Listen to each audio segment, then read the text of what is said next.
classico bi lu ne fa lay xewee.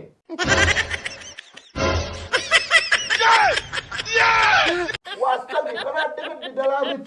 duñ sax ruus nekk fii di jënd ay arbitre Ancelotti yow laay waxal sa ndong lu kawe loolu mel ni APS.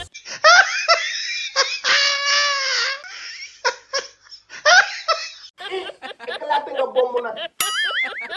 Xavi xanaa da ngaa dof kon ñaf yi ma la ñaf keroog doyu la. mais Père Ancelotti ku am victoire du coow. wax nga dëgg de maa gagné woon sax. 4-0.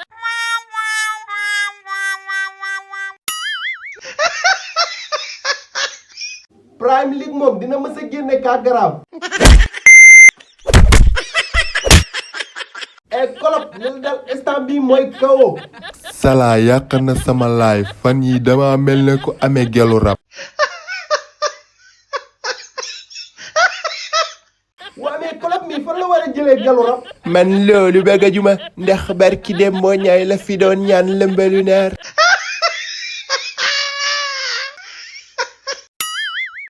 Salah xamal na ci koor lañ nekk de.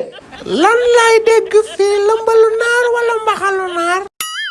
bu mu ci mënti doon rek maa ngi ak sama limon ak sama kaani.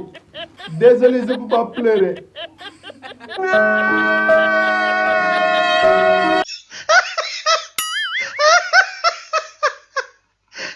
waa kii lu ko dal.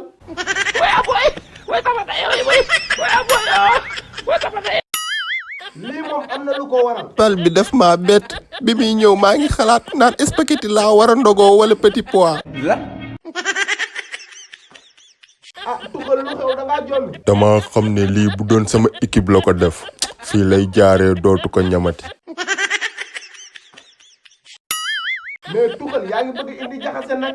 ay coach bu ko déglu baal ma. xam laa wax baal ma la yàqal ma ba pare di ma sonal. waa baal ko rek xanaa sa yaram dawul. booba baalee de maa la yoreel ginaaru korité.